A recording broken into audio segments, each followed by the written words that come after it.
Hotep, everybody. Hey, this is Michael Imhotep, founder of the African History Network and host of the African History Network show.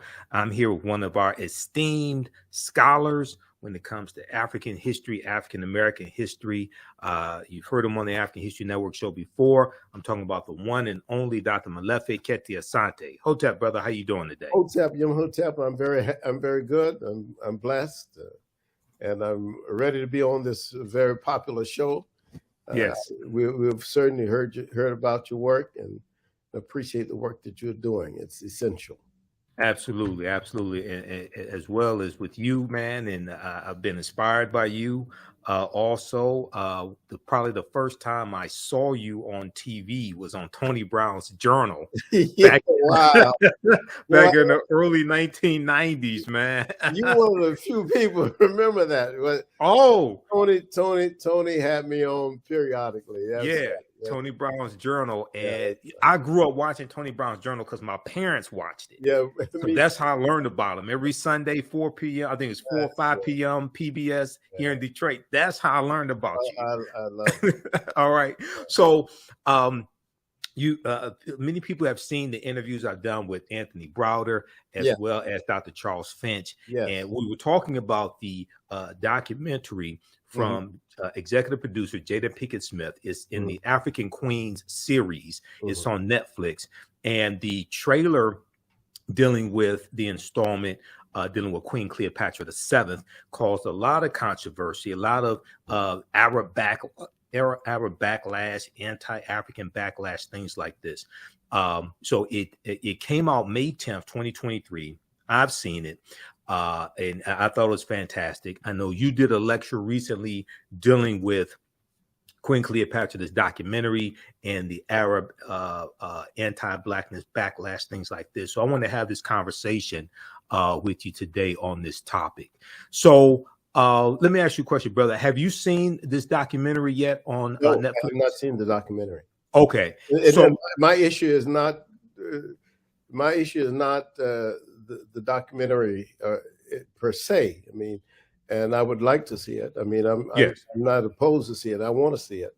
Yes. But not the issue. The issue is, for me, a problem of racial hatred of African people, as expressed by the Arab indignation about an African woman playing the role of Cleopatra. That's the issue. The issue is it is time for African people to resist the incredible encroachment of Arab nationalism onto African culture and the attempt to erase African people from Africa's own history, particularly on the land of Africa itself. So it's a serious problem, and it's not just a problem of a movie. It is actually what's happening in Sudan right now. It's the same issue. I mean, the Arab stations are saying that Sudan is an original part of Arabia, of course. So this is what they're saying today, yesterday. So in Arabic, they are having a real strong resistance to Africa asserting itself. And I'm of course one of those people who believe that we have to resist any attempt to falsify the record of African history. So that's where this debate comes with me, how to deal with this question and how to raise this question in a proper context so that African people, not just here in the diaspora, but also on the continent of Africa, began to take up their own intellectual and scholarly arms to fight against this encroachment.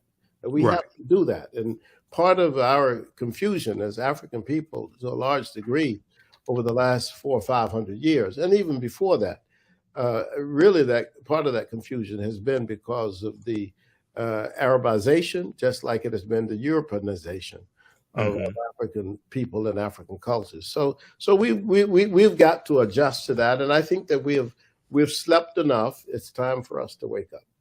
Okay, we've slept enough. It's time for us to wake up. And I've looked at a lot of the different comments, the backlash coming from Arabs who are in Egypt today, who are what are referred to as modern day Egyptians. And I know in your lecture, you made the distinction between Egyptian being citizenship, as in the modern term Egyptian today, and understanding an Egyptian in the past when it would be what we would call ancient Kemet, things of this nature. Can you talk about that nuance for a minute? I think that's a very wonderful observation. Yeah, I can talk about it quite specifically. What the Arab population has largely done in Kemet, in Egypt, is to hijack the term Egyptian. That's basically what they have tried to do.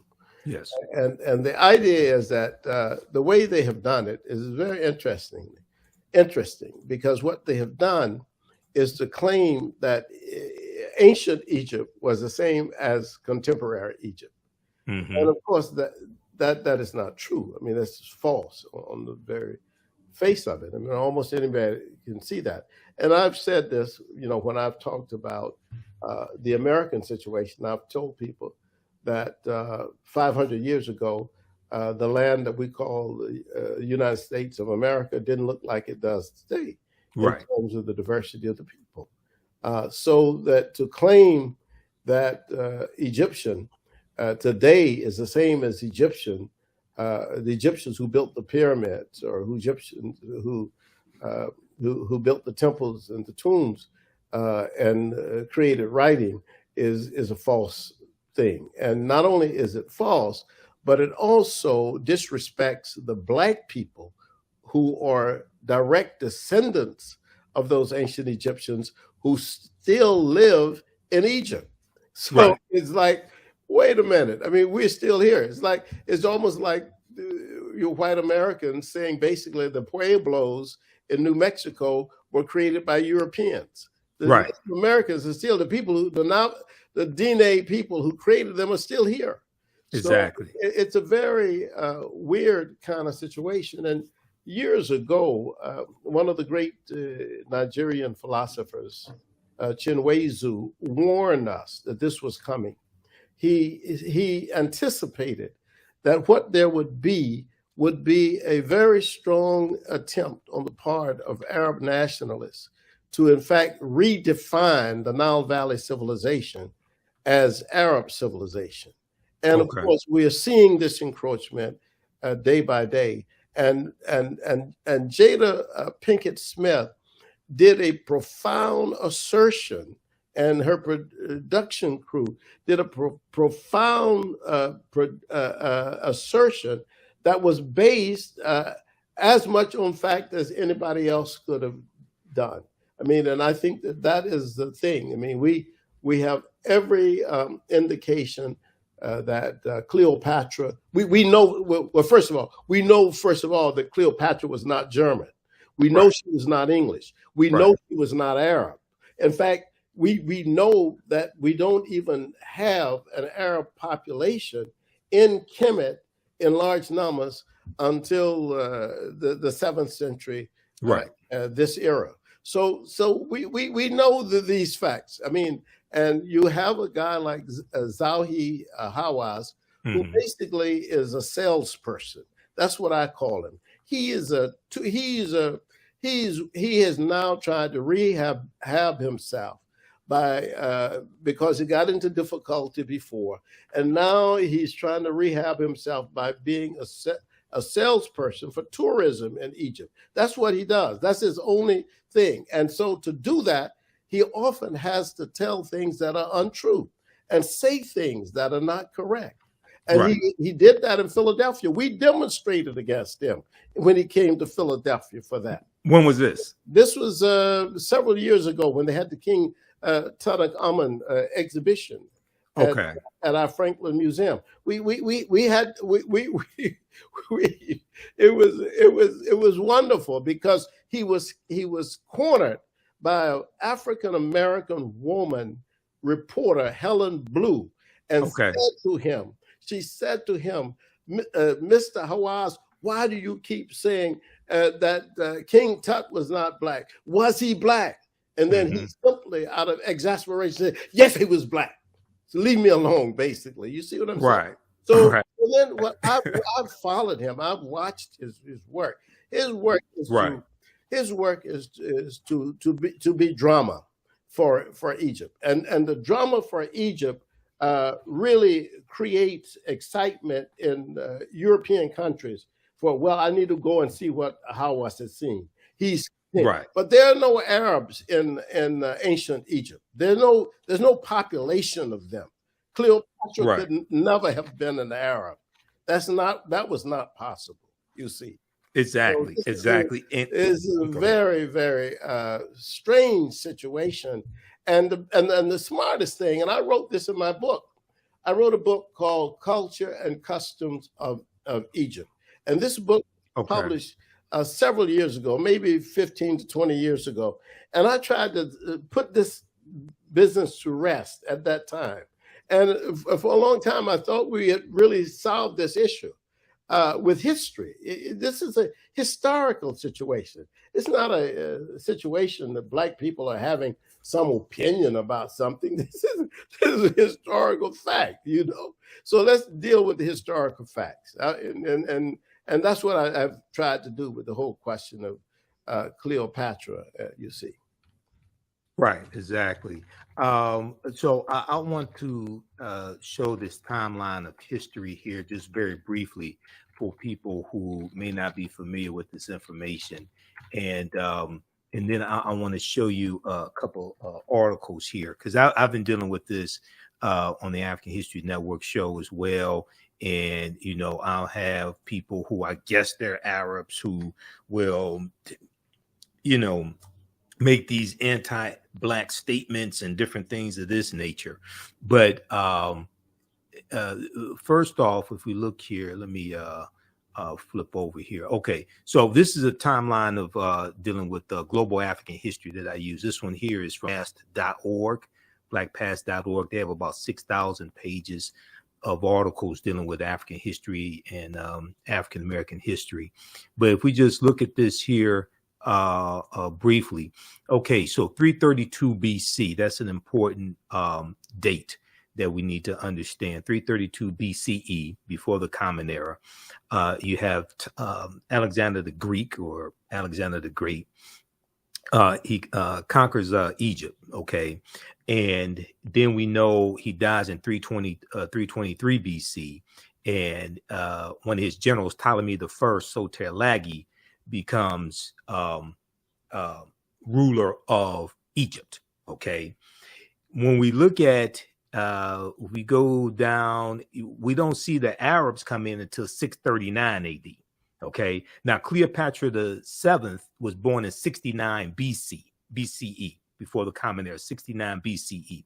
So she's born about close to 700 years before the Arabs invade in Egypt. All right, so what I saw in some videos, like on social media, some comments, things like this, Arabs who are there today, whose citizenship is Egyptian, were claiming that Black people were trying to steal their heritage. Or go ahead. It's the direct opposite. Yes. No. It's not Black people trying to steal Arab heritage. It's the Arabs trying to steal Black people's heritage. Exactly. No, come on. No. You know, it's one of these weird worlds. I mean, yes. In fact, what we have to say, and this is very interesting, and I've had this debate for 40 years with many people from that part of the world. What we have to say is that there was conquest. That's true. That is correct. The Arabs did come in, and they came in actually at the invitation of African people. The African people asked the Arabs to come in and help them throw off the Romans, because after the death of Cleopatra, the Romans took over and they took charge of Kemet. And after so many 100 years, the Arab military was growing strong because of Islam. They had battled many people and conquered many people. So they were asked to come and help throw off the Romans, which they did. And the general was called Amir el-Az. El-Az stayed.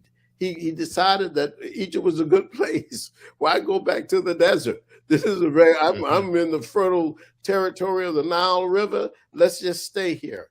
And then, of course, brought many, many Arab people into Egypt. And that began the domination of the culture and the enforcement, of course, of the Islamic religion. But it was the Arab conquest of Egypt that really created this whole commercial notion of taking over the creative innovations of African people and claiming them as Arab creations. Arabs didn't build the pyramids. Arabs didn't build the tombs. They didn't build the temples. They didn't create writing. None of that is attributable to the Arab population. Exactly. And it's important to note that the ancient Kemetic people, the ancient Kemites, they stopped building pyramids in the toward the end of the 6th dynasty. Okay, they stopped building pyramids somewhere around 2300 BC, something like that. Okay, long before the Arabs come in, long before the Romans come in, long before the Greeks come in. Absolutely. You know, and if we really want to deal with it, even before the people called Hebrews was said to have come into Egypt, the Africans have stopped building pyramids also. Okay, absolutely. Yeah. So this is all about, and this is why I think your channel is a good channel. African history. I mean, it's all about correcting these impressions that were based on the idea that African people had been conquered, that we had been enslaved. And so people took advantage of the situation that African people found themselves in. And that meant that for at least for those of us in the U.S., for 246 years, people could write anything they want to write about us because we were not writing in large numbers and we were not reading in large numbers. You see, that's right. Yeah. And then the Arab conquest of Kemet and the attempted conquest, and they still at it in Sudan, and my ancestors trace to Sudan on my mother's side. So when you start talking about the whole situation of the Nile Valley, the idea is how do you take that away from Africa? But that's the attempt. The attempt is, and so by Arabizing African people to make them think that they are Arabs, they have created this internal situation where you have fighting and factions going on in places like Sudan and still in southern Egypt as well as in Chad and Niger and so on. Those areas are volatile, and they're volatile because there's some people who say, well, I don't mind being Muslim, but I don't want to be an Arab. You know, I have my own language. I have my own grandmother, my own grandfather, but they want to make me an Arab, and they want to change my name, change my language, and do all of that. But people are saying, you know, let me be. If you say that I'm a Muslim, that's fine, but don't make me an Arab. And don't say that I'm Arab, and don't punish me because I don't take your name or I don't use your language and so forth. So this is a question of the notion of Arab supremacy over African people.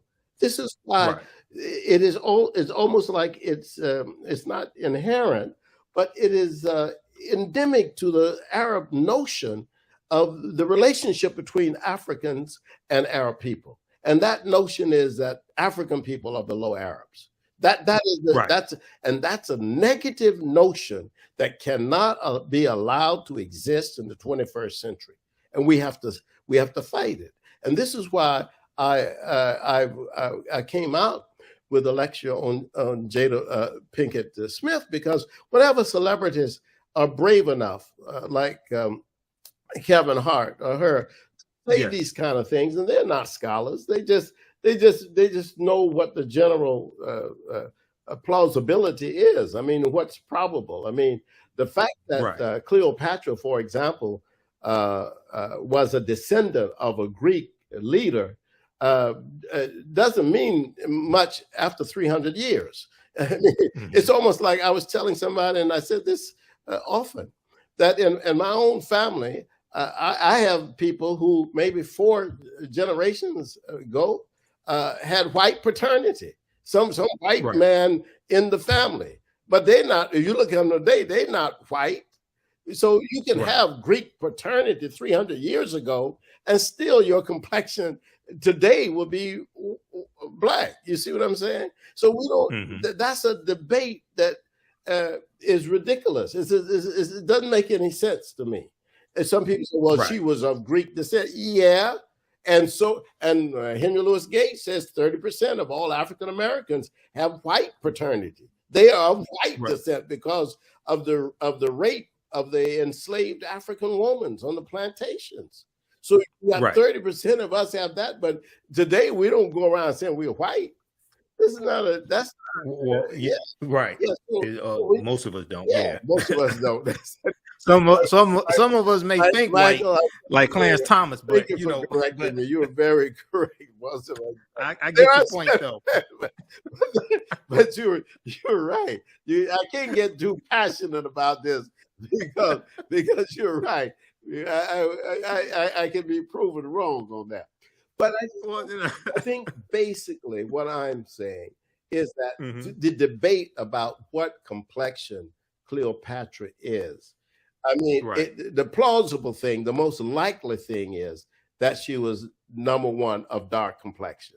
That's the most plausible, given the fact that that the Greeks were just a ruling class in Kemet at the time, and they ruled for 300 years. At least that particular family ruled for 300 years. But that particular family, as a Greek family, I am sure, I don't know, but I am sure they had African people in that family. They had to have. They're in an African country. They are surrounded by African people. They're ruling and serving and working and fighting in the army that's basically African army.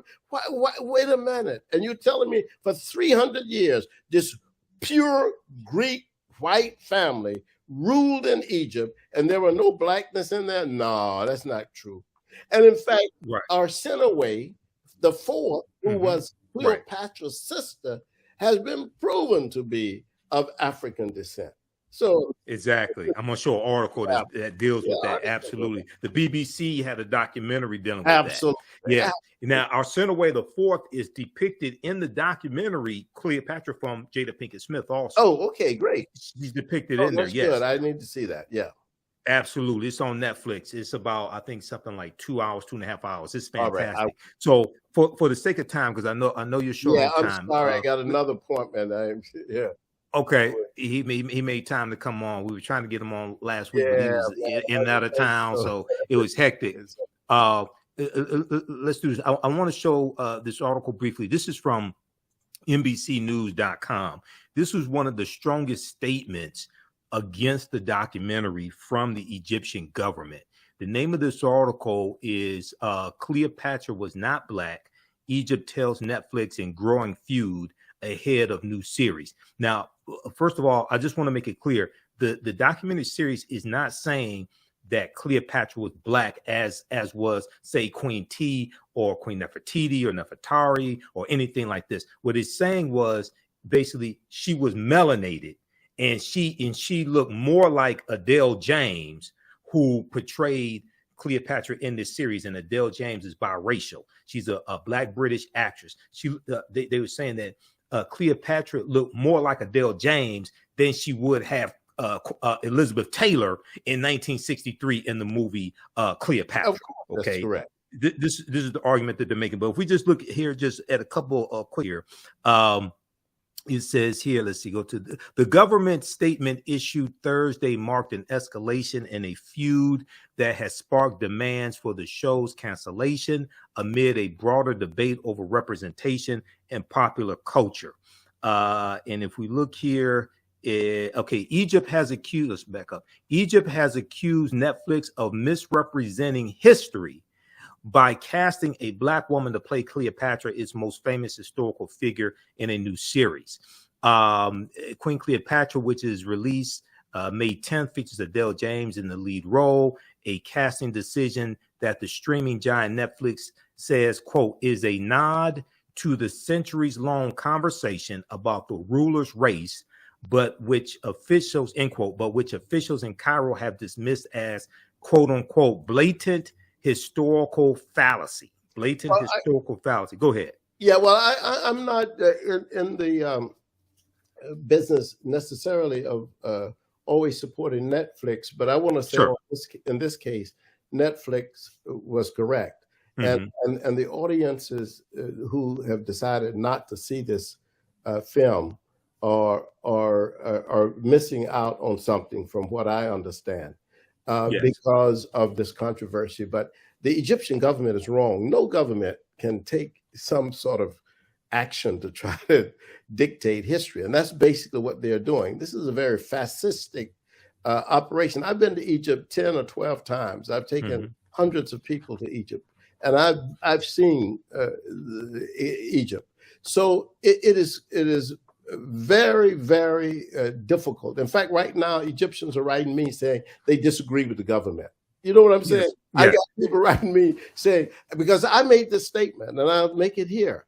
I have rarely seen an Arab progressive who speaks out against racism against Black people in Egypt or in Sudan. I've not seen that. I've seen Europeans who are progressives, who've spoken out against white supremacy, but I don't see the Arabs doing that.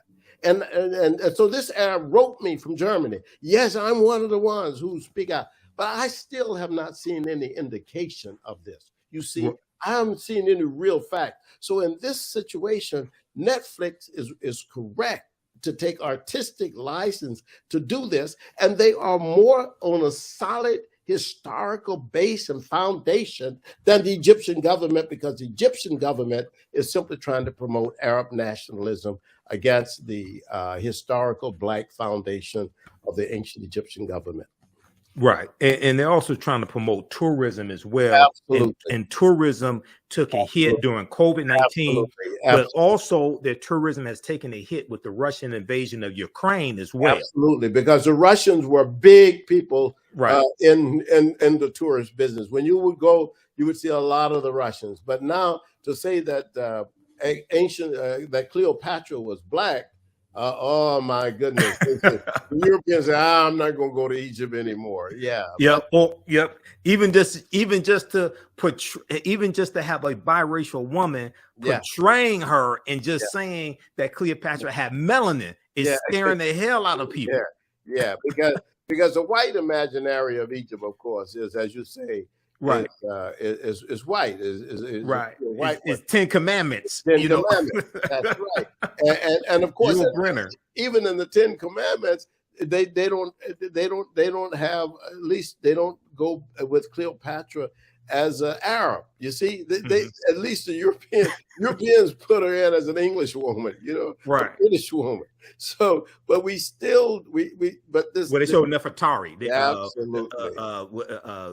With Ramses, they show Nefertari as a white woman. Yeah, exactly. Absolutely. So this is what's going on. But I think we have to do a number of things. Maulana Karenga used to say that Cleopatra was basically unremarkable as a leader anyway. So it is a big controversy. But if you start talking about Queen Ty or Hatshepsut, we're talking about great leaders as well, great women who had power and who exercised power. So Becknefru and other women who were leaders in their own right, Amanarensis, the Nubian queen who stopped Augustus from taking over Nubia and so forth. So there are many, many other issues, but I think that this issue here is basically an issue that is anti-African. That's basically what it is. And I think that we just have to keep saying, look, no Arab was ever a pharaoh in Egypt. No Arab was ever could ever be Cleopatra, because that was not true. Even if you say she had Greek descent, she also most likely had African ancestry as well. And and then we also know that Arabic is not indigenous to Africa as a language. It's not. It's an African language now, just like English is an African language now, and French. But it was not an African language. Absolutely. This article here, because I was on KBLA 1580 AM, which is Tavis Smiley's radio station in Southern California. I was on this past Tuesday on the Danny Morrison show, and one of the things we talked about was this documentary series and some of the history of Queen Cleopatra VII, etc. This article here from the Washington Post is a really good article by Bethany Butler. Was Cleopatra black? We're asking the wrong question. Now, one of the things I talked about this on Roland Martin Unfiltered, and some other shows I've been on, in my interviews with Tony Browder as well as Dr. Anthony Finch. The racial classification of black and white are contemporary terms. Absolutely. Contemporary classification, 17th century, 18th century, things like this. Back at this time, 69 BC, they don't have those classifications. Absolutely. Okay? So it's just important to understand that nuance. But something very, we're trying to look at, a lot of people are trying to look at this history from over 2,000 years ago through the contemporary lens of race today. But something very important in this article is a statement from Jada Pinkett-Smith, and it's on Netflix's companion website called Tudum, Tudum. I think I'm pronouncing that correctly. It's on the third page here. I'm going to go to this because it helps clear up a lot of this confusion, because even in the documentary series, once again, they're not saying Cleopatra was black. More so, they're saying she wasn't white. Okay, so, but it's, let's see here. Pinkett-Smith told Netflix's companion website, Tudum, that the goal of African Queens, with the documentary series African Queens, which launched earlier this year, 2023, with a look at the 17th century ruler Nzinga, that was good also, that one, was to share underrepresented stories about historical women who were so powerful and were the backbone of African nations. She said, we don't often get to see or hear stories about Black queens, and that was really important for me as well as for my daughter, and just for my community to be able to know those stories, because these are tons of them, because there are tons of them, Jada Pinkett-Smith said. Comment on that for a minute. There's another quote that I want to get to. Go ahead, brother.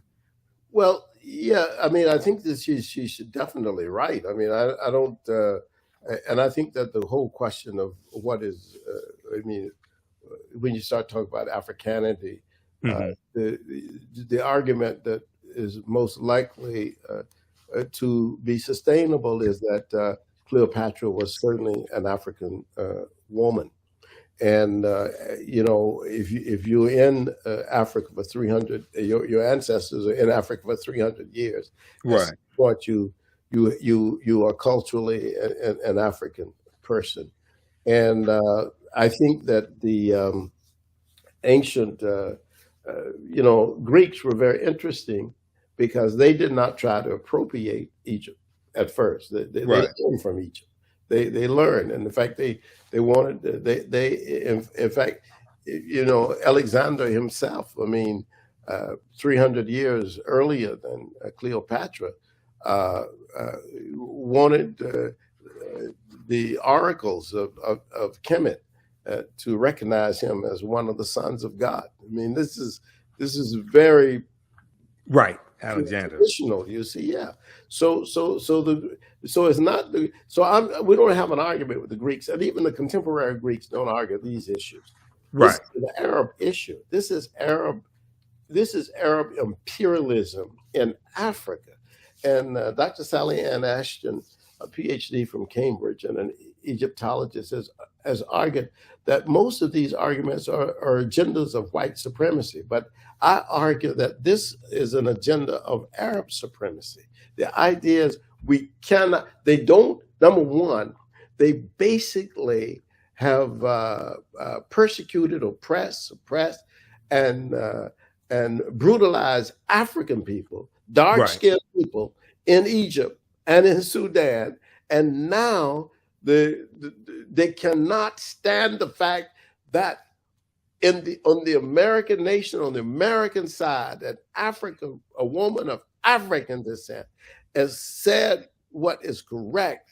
That, hey, wait a minute, I'm suggesting that this African queen is significant as an African person, and we come in all complexions. I mean, as right, we're the most diverse group of people on the face of the earth. I mean, right. In Africa, I've seen all kinds of people in Africa. You know, this is the African population is light, it's dark, it's brown, it's red, it's yellow.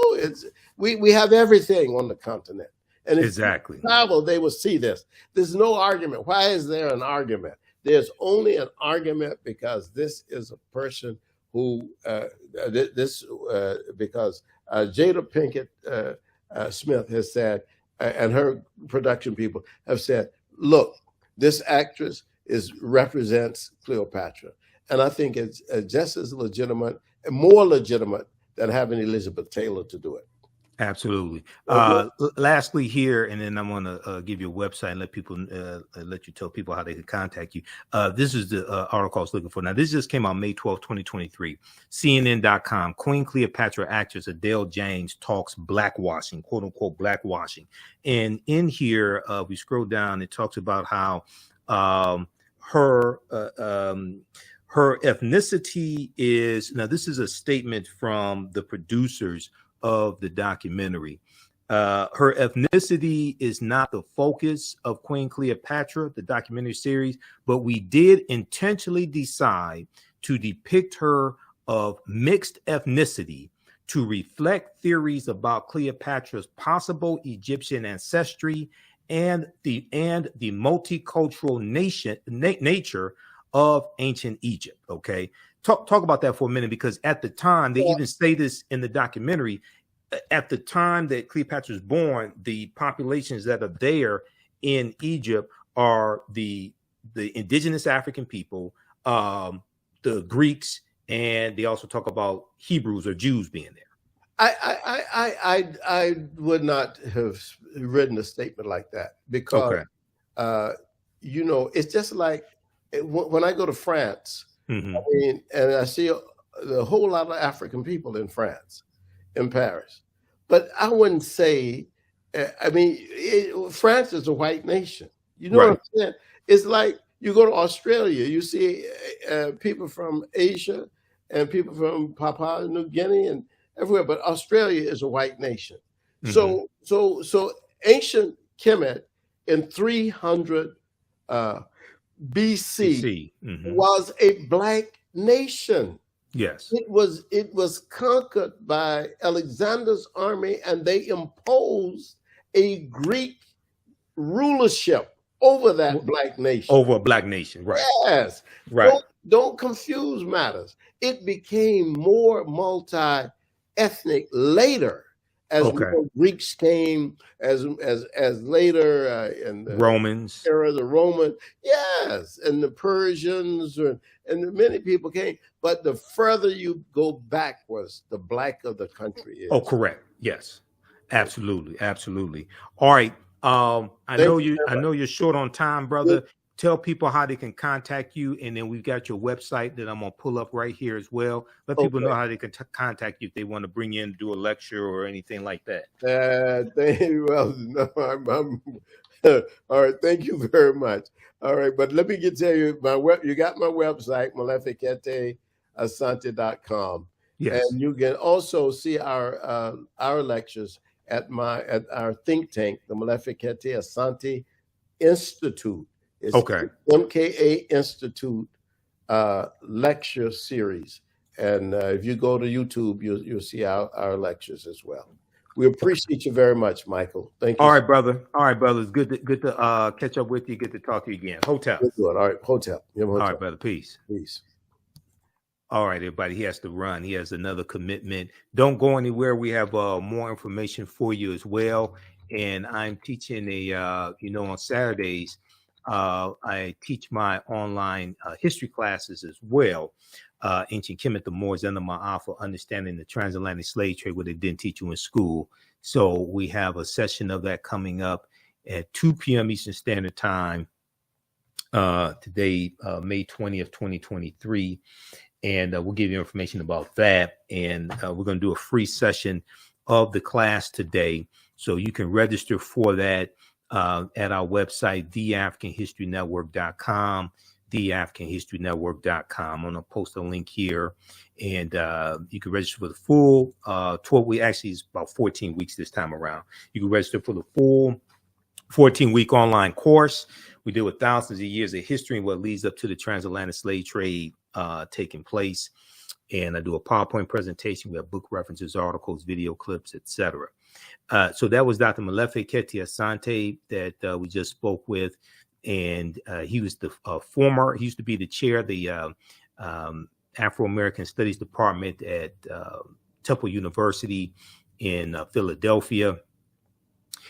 He has written over 100 books dealing with African history, African American history, and probably about 500 articles or so as well. So he's one of our esteemed scholars.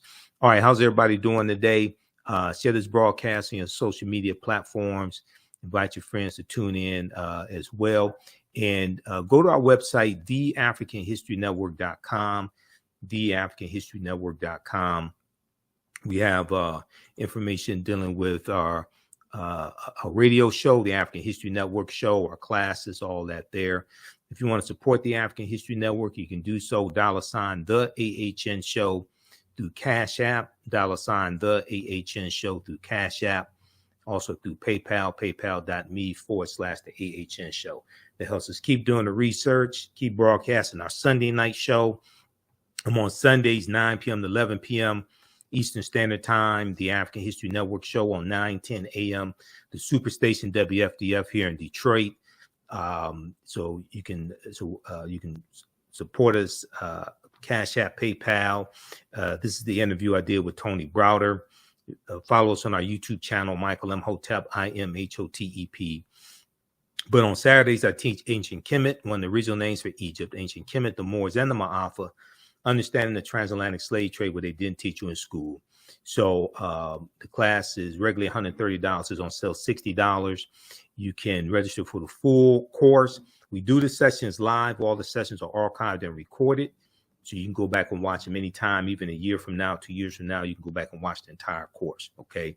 We're going to do, so register for the full course. And then we also would do a free class session today as well. So we'll have that link available here in just a minute at our website, TheAfricanHistoryNetwork.com. Now on Sundays, I teach Black resistance movements from the Haitian Revolution, U.S. Civil War, Civil Rights Movement, and Black Power Movement. That class is 2 p.m. to 4 p.m. Eastern Standard Time. And we deal with history from 1800 to 1968. Okay. Fantastic class. We deal with history chronologically to understand what happened to us after slavery ended and what led up to the Civil War taking place. What were the laws and policies put in place after slavery ended? And what brought us to where we are today to understand where we need to go from here. Your understanding of politics is directly related to your understanding of history. I'm a historian. I'm studying history for 31 years. I'm also a political commentator as well. You see me on Roland Martin Unfiltered on Fridays. I was just on yesterday. So you see me on Roland Martin Unfiltered, as well as for Raji Muhammad's show, The Culture. And I'm there providing historical analysis and political analysis. All right. So give us a thumbs up, give us a heart, give us a like on this broadcast.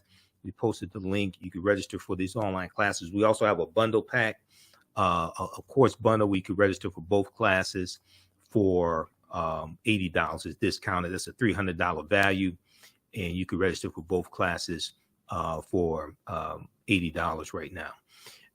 You can also use this information with your children. I would say the content is PG-13. Okay. All right. Now, just to give you a brief overview of this class that I teach, it developed from a 4.5-hour lecture that I did in 2014 called Understanding the Transatlantic Slave Trade, what they didn't teach you in school. And it was that lecture was the culmination of about seven years of research. Okay. But when we study the transatlantic slave trade, we can't start studying our history in slavery. We have to deal with the 800-year occupation of Europe by the Africans known as the Moors. And we have to understand this history chronologically, what leads up to the transatlantic slave trade taking place. So we can't start in 1441 with the Portuguese going into Mauritania. We can't start in 1619 in Virginia, okay, or Hampton, Virginia. We can't start there. And it's also important to note that African people were in the land that we call the United States of America going back at least 51,700 years ago. Okay, so and you have to deal with the 800-year occupation of Europe by the Africans known as the Moors, because the Portuguese are the first ones involved in the transatlantic slave trade. The Spanish are the second ones involved. And Columbus is using nautical instruments that's based upon technology that the Moors introduced into Europe. And the teachings that the Moors take into Europe are going to bring Europe out of the Dark Ages. Okay. And the Moors are taking the teachings from ancient Kemet, ancient Egypt, into the Nile Valley region of Africa. And these teachings are going to save Europe. Okay. And if it had not been for the teachings from the Moors, probably millions more people would have died from the Black Death, the bubonic plague that hits Europe in spurts from 1347 Common Era AD to 1400. So this course not only deals with the transatlantic slave trade, but thousands of years of history that leads up to the transatlantic slave trade taking place. All right, so it's important for us to understand that African people are the original people of North, Central, and South America and have been in the land that we call the United States of America at least 51,700 years ago. So we look at things. So there's about seven books that we use as a reference. And I show you excerpts of the book on the screen. You don't have to buy any of these books to follow along in class. There's about 80 articles that we'll look at. We show that to you on the screen as well. This book right here, The First Americans Were Africans, Documented Evidence, from one of my friends, Dr. David Imhotep.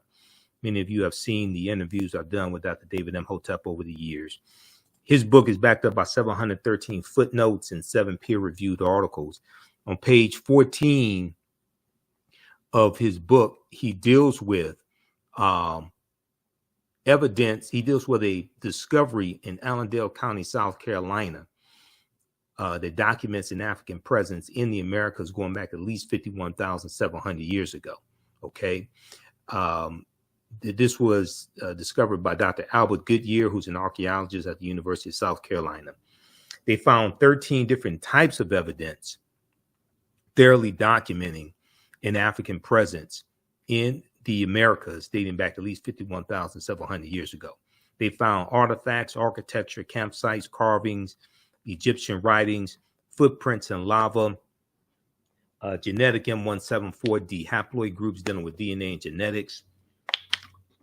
They found linguistics, paintings, skulls, skeletons, structures, and tools. They found 13 different types of evidence thoroughly documenting an African presence in this country going back at least 51,700 years ago.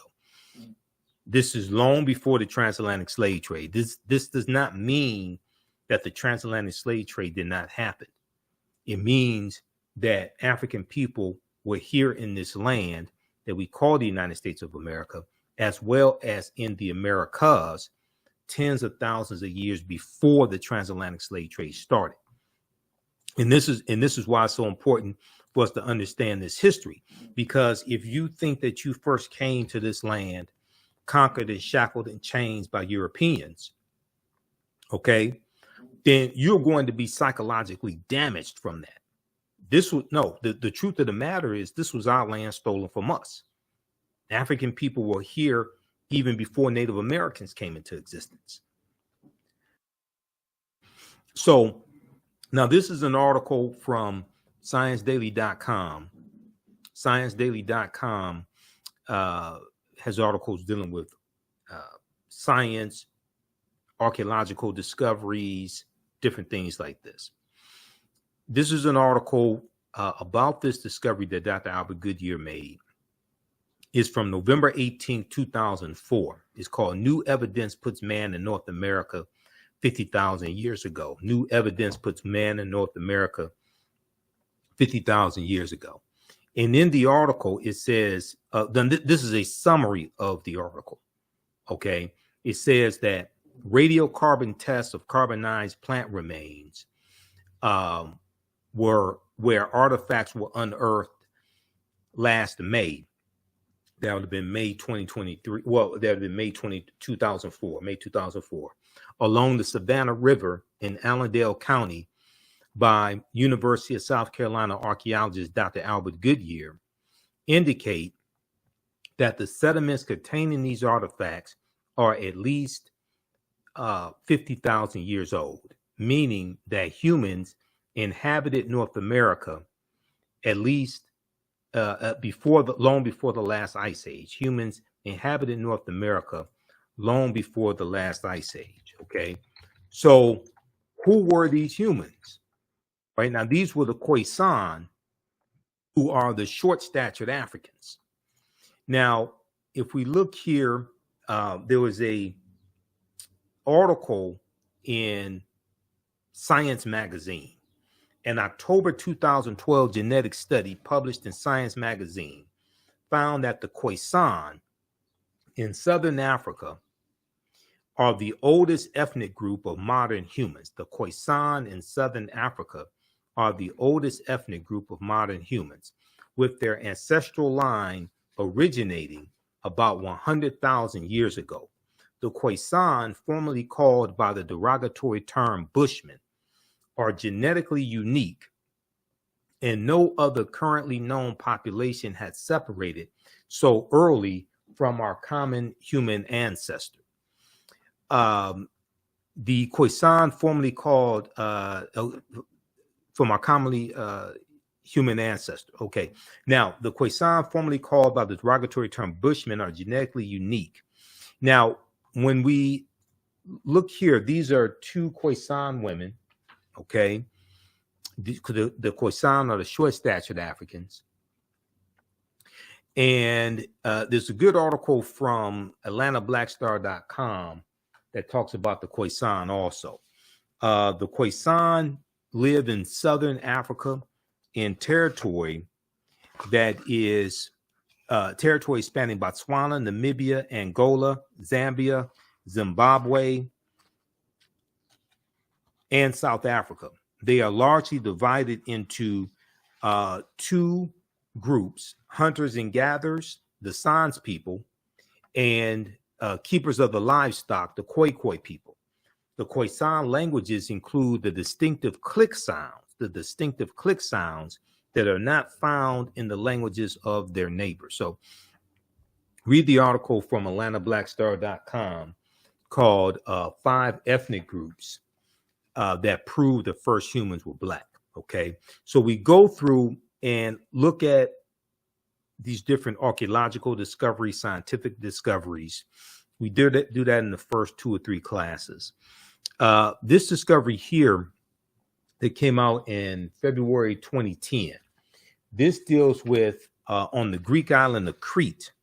They found stone tools that date back 130,000 years ago. Stone tools that date back 130,000 years ago.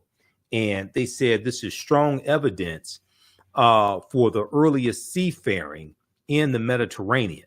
Okay. And they said that this seems to push the history of Mediterranean voyaging back more than 100,000 years. Specialists in Stone Age archaeology say previous artifact discoveries had shown people reaching Cyprus, a few other Greek islands, and possibly Sardinia no earlier than 10,000 to 100,000 years ago. Okay, so the deeper they dig, the blacker the planet gets, the more research they do, the older we get.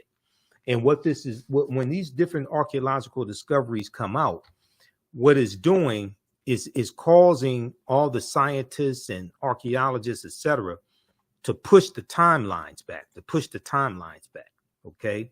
You know, Juvenile had that song back in like 1988, 1999, back that thing up. They keep having to back that thing up when these archaeological discoveries come out. There was one that came out in June of 2017 dealing with Morocco. Okay. And this deals with how they found remains of Homo sapiens in Morocco that date back 300,000 to 350,000 years ago, which are the oldest remains of Homo sapiens, modern man.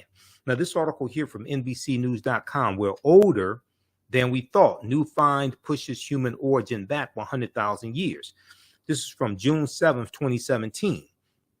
Modern humans evolved much earlier than previously thought, researchers reported Wednesday.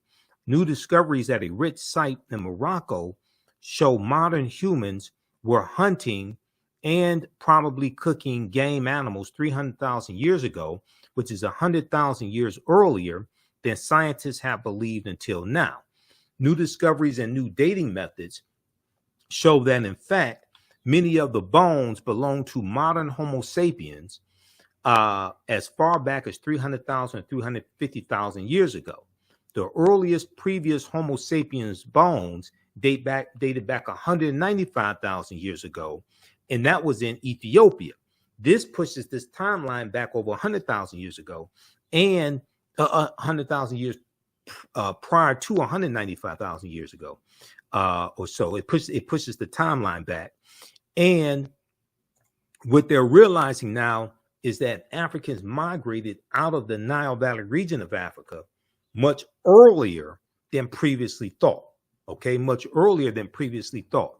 Now, there was just an article that the New York Times had that just came out this past week, and this article here. Let's see here if we can pull this up quickly. Yeah, this article right here from the New York Times. We posted this on our Facebook fan page, The African History Network, The African History Network. Study offers new twist in how the first humans evolved. Study offers new twist in how the first humans evolved, and is saying that scientists now believe that humans didn't evolve just in one area of Africa at one time. Study offers new twist in how the first humans evolved. A new genetic analysis of 290 people suggests that humans emerged at various times and places in Africa. Now, this is from May 17th, 2023. Okay.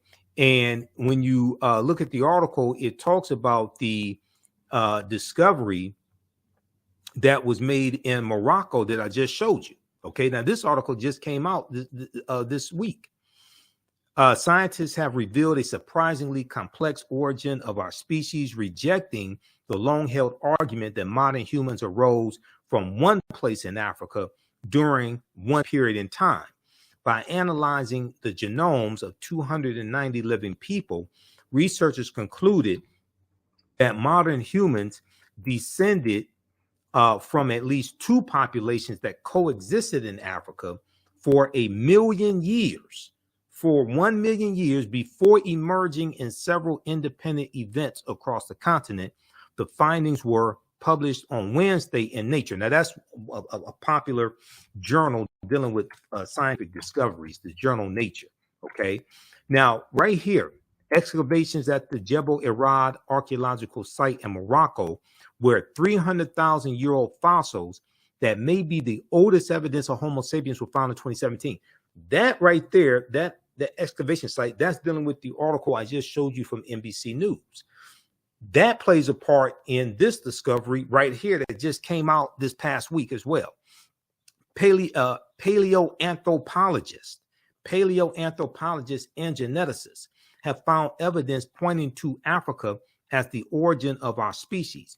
The oldest fossils that may belong to modern humans, dating back as far as 300,000 years, have been unearthed there. So were the oldest stone tools used by our ancestors. Okay, so they're talking about the excavation site in Morocco. All right. Okay. So give us a thumbs up, give us a heart, give us a like on this broadcast. Hopefully you learned a lot today. Hopefully you like this type of information. If you learned anything today, you like this type of information, be sure to register for the online history classes that I teach on Saturdays and Sundays. And we're teaching another session today, 2 p.m. Eastern Standard Time. You can register for the full, this time around is 14 weeks. You can register for the full 14-week online course. You can go back and watch the previous sessions that are archived, because we do them live. All the sessions are archived and recorded. Today's session should be the last session. This would be session number 14 that we do today, 2 p.m. Eastern Standard Time. We're making today's session a free session. When you go to our website, TheAfricanHistoryNetwork.com, TheAfricanHistoryNetwork.com, you can register for the free class session today, and be sure to register for the full online course that I teach. Okay, because that helps finance this research, that helps support the African History Network, that helps us keep doing the research, stay on the air, broadcast our Sunday night shows, pay some of the bills, etc. All right. And I teach the class on 2 different digital platforms, so I have to pay each month to teach the class as well. All right. How you all like this type of information? Post your comments here. Give us a thumbs up. Give us a heart. Give us a like. Did you learn anything today? In this class, we deal some with some different ancient civilizations as well. You know, we talk about the Olmecs and Central in New Mexico. Well, not New Mexico, in Mexico, the Olmecs. And we talk about the Mandinka, Egyptian, Kemetic Olmec connection as well. We deal with ancient Kemet and the influence on America from ancient Egypt, ancient Kemet. Kemet meaning land of the blacks, one of the original terms of Egypt. Also, Ta-Meri, meaning the beloved land. When you look at the Washington Monument is an ancient African symbol called a tekken. How many people knew that? Okay, the Greeks call it an obelisk. We know that the teachings from ancient Kemet helped form the foundation of the teachings in Freemasonry, and 50 of the 56 signers of the Declaration of Independence are Freemasons. Okay, 50 of the 56 signers of the Declaration of Independence, 1776, were Freemasons. George Washington was a Freemason. So there were 1,200 Tekkenu all throughout ancient Kemet. All right, today they're less than 12, it's somewhere about 7 or so. And they've been taken to places around the world. They've been taken to like New York City, London, England, Paris, France. Ancient Egyptians called obelisks tekkenu, and they were used to tell the time in the past. Their pinnacles were basically covered in gold to reflect the sunlight. Historians say that obelisks represented immortality and eternity, and their long structure helped connect the heavens and the earth. Now, currently, Cleopatra's Needle is the name given to 3 ancient Egyptian obelisks or tekkenu, one in New York City, one in London, England, and one in Paris, France. However, they do not all come from one Egyptian site. The obelisks in New York and London are carved out of red granite from the quarries of Aswan, a major source of stone for Egyptian antiquities. The 2 obelisks were commissioned by Nesubiti or Pharaoh Thutmose III, or Per-As, as Dr. Molefi Kete Asante said, was the original term that we would use. Nasubiti would be a term as well. Nasubiti Thutmose III for the Temple of the Sun in Heliopolis, near modern-day Cairo, with each weighing about 224 tons and standing 68 feet tall. So there's a good article from face-to-faceafrica.com from May 17th, 2022, about a year ago, called Cleopatra's Needle, How 3 Ancient Egyptian Obelisks Ended Up in New York City, London, and Paris. Okay, and the Tekken is a symbol that comes from the story of Asar, Aset, and Heru. Now, this may go outside the circumference of some people's awareness, who are also known as the First Holy Trinity. There were approximately 1,200 Tekkenu built in ancient Kemet, but only about a dozen are found in Egypt today. Many of the Tekkenu removed from Egypt are now in Istanbul, Turkey, London, England, Paris, France, Berlin, Germany, New York, Rome, Italy, Vatican City, and elsewhere throughout the world. The Tekkenu are now called obelisks by their new owners, and few people know their origin or that they symbolize the resurrection of the African king Asar, who the Greeks called Osiris, who you see depicted here in the middle, stooping down, okay? Asar, Aset, and Heru. And Heru was born of a virgin birth on December 25th to the virgin Aset. And it's going to be from Aset and Heru that we get the story of the Black Madonna and Child that was worshipped all throughout Europe, including in France, because there's about 300 depictions of the Black Madonna and Child in France. Runoko Rashidi talks about this in his book, Black Star, the African Presence in Early Europe. From the Black Madonna and Child, we get the decolorized version in the story of the White Mary and Jesus, the decolorized version. But you have to understand where that all comes from. Okay, now somebody asked a question about the class. So we have the information on the homepage of our website, TheAfricanHistoryNetwork.com, TheAfricanHistoryNetwork.com. Let me go back to it. So the full online course is on sale, $60. That's a $300 value because they're going to be 5 free lectures that you get from me also that will be in the video library. So when you scroll down our website, TheAfricanHistoryNetwork.com, we have the information right here. It's on sale $60, regularly $130. And next class is today, 2 p.m. Eastern Standard Time. So I'm about to get out of here to get ready for class. And we'll have a free class session today, but you can register for the full 12-week online course. Click here to register for the full 12-week online course.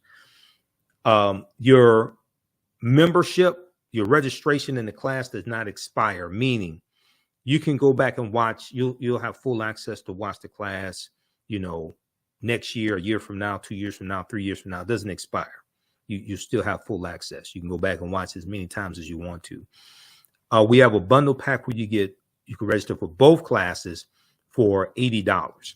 The second class I teach is on Sunday, and we'll be teaching the class Sunday, May 21st. Black resistance movements from the Haitian Revolution, U.S. Civil War, Civil Rights Movement, and Black Power Movement. The same format for the second class as well. We do the class live. The sessions are archived and recorded.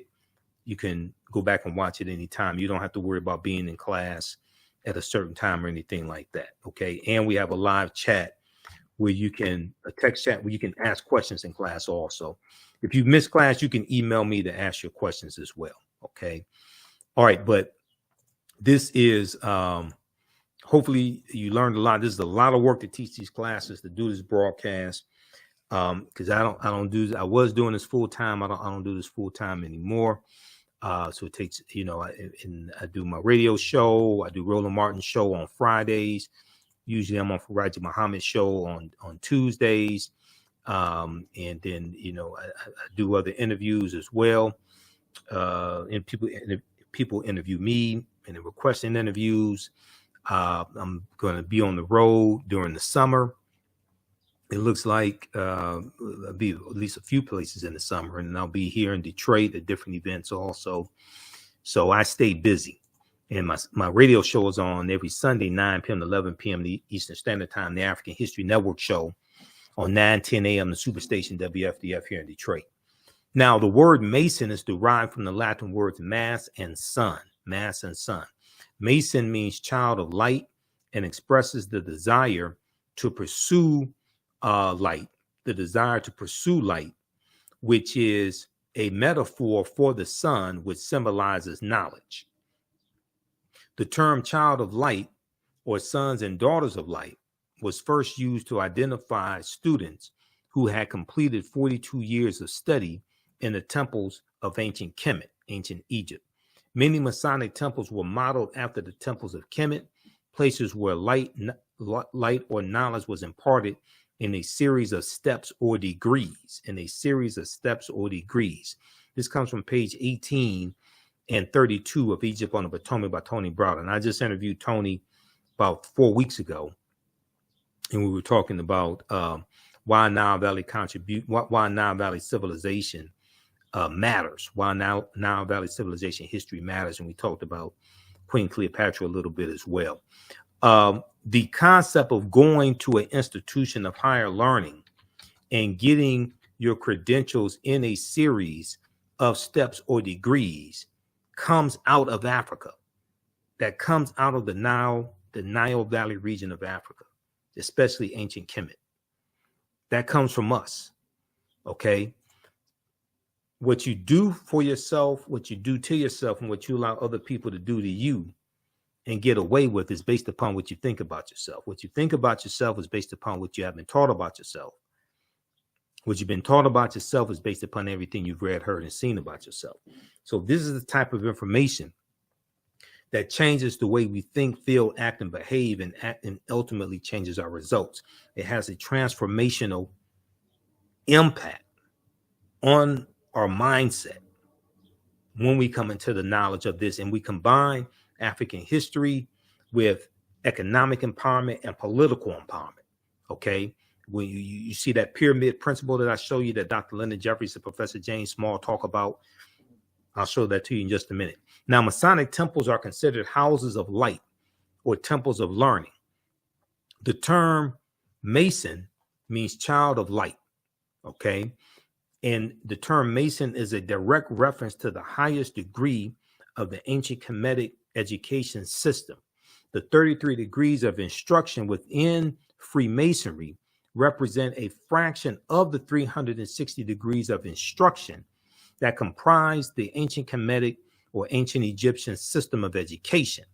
Yet, with less than 10% of the wisdom of ancient Kemet, Freemasons have held positions of influence and power throughout the world for over 200 years. They learned less than 10% of what the ancient Africans knew, and they've been able to basically conquer the world. This comes from page 33 of Egypt on the Potomac by Tony Browder. All right, so we go through our history and we look at different periods of history. We look at understanding what are patron saints. We look at, we go through history chronologically. Okay, we look at the Moorish influence on Europe. Even when we look at something like center class, and center class, or center class is Dutch. It is Saint Nicholas. Center class means Saint Nicholas, and center class is the religious figure that the secular figure of Santa Claus is based upon. But center class had a sidekick named Jada Pinkett, Black Pete, and Black Pete was a Moor.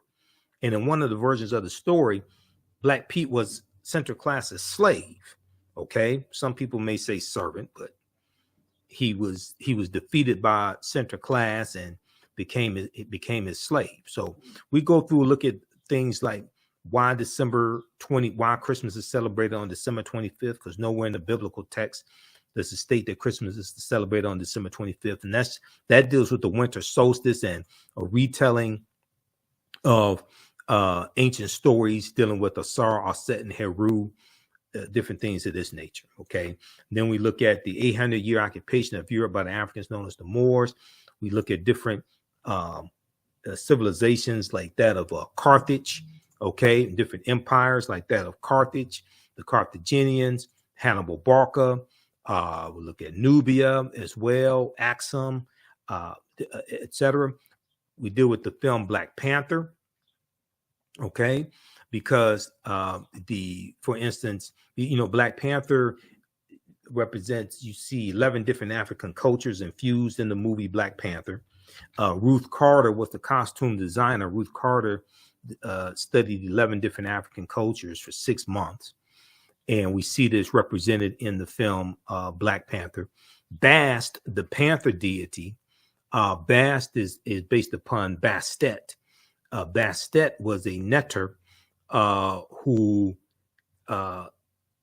was worshipped in the form of a lioness. Okay, she was an African Egyptian goddess worshipped in the form of a lioness and later a cat.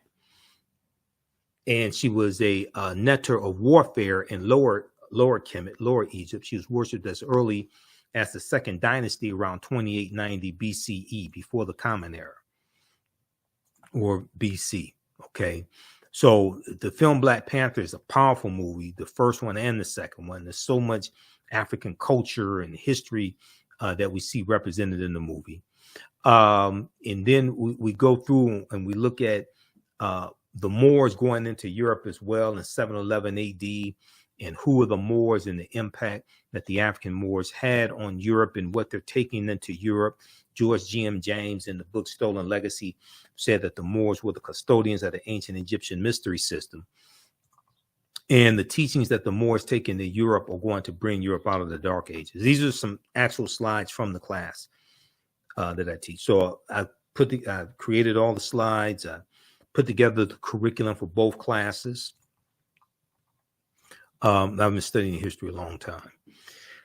We talk about 711 AD. General Tariq ibn Ziyad goes in and conquers Spain, the Iberian Peninsula, and the Moors are going to settle in the southern portion of what today we call Spain.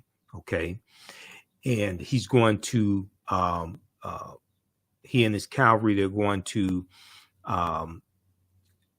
conquer.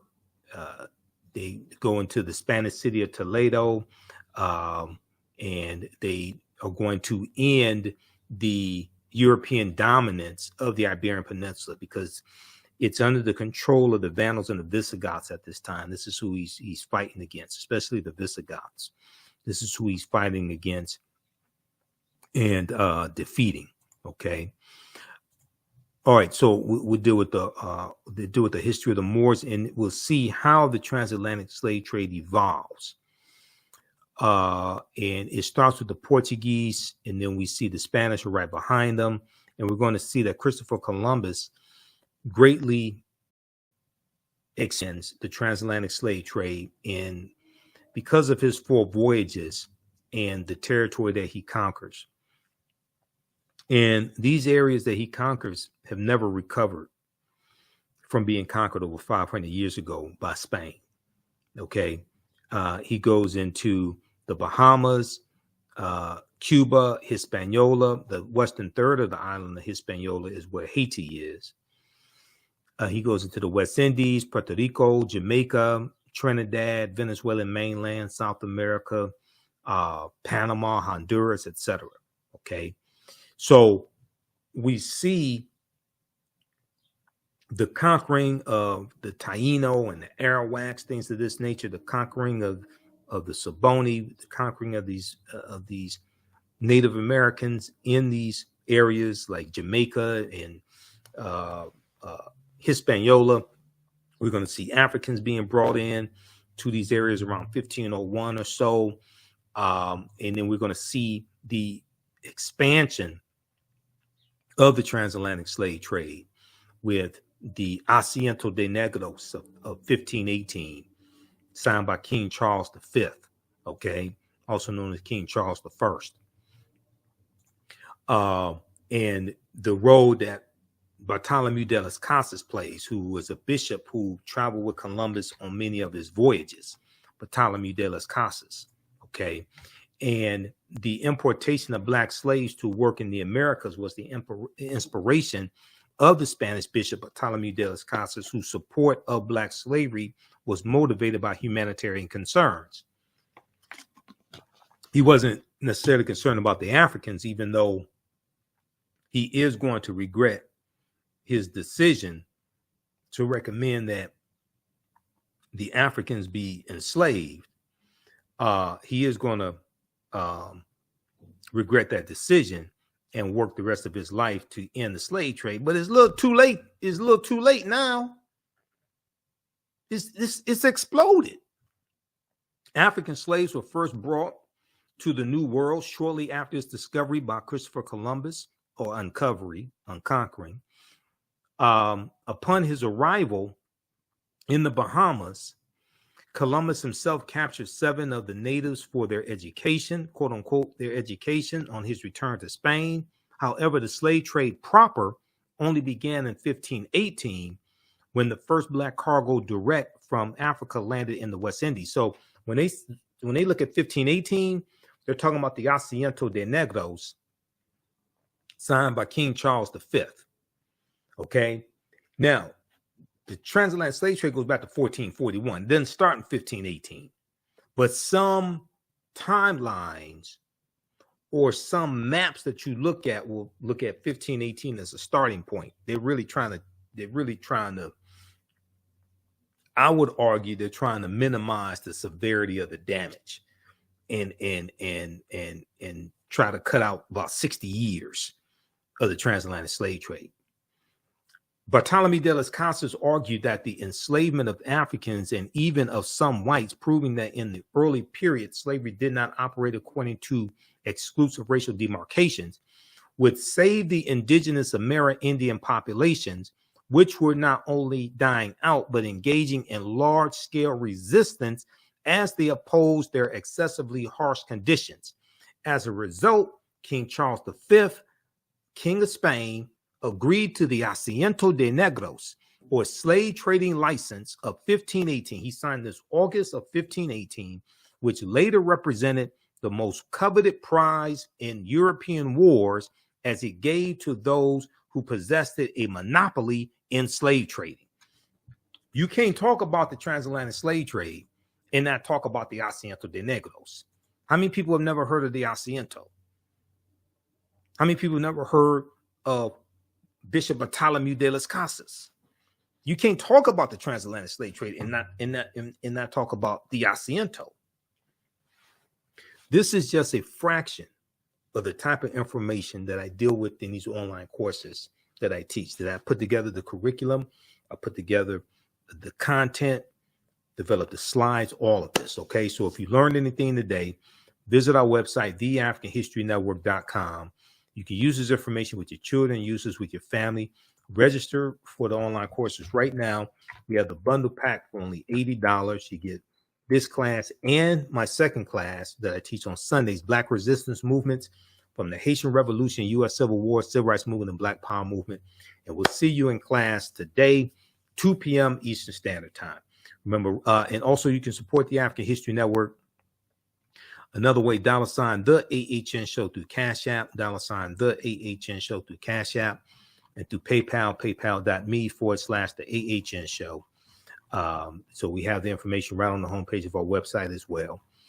And so this helps us keep doing the research, stay on the air, keep broadcasting. I'll be on the road some this summer, speaking in different cities or expos, etc. So I'm trying to line that up as well. So this helps cover expenses, things of that nature. All right. So if you learned anything today, definitely support us.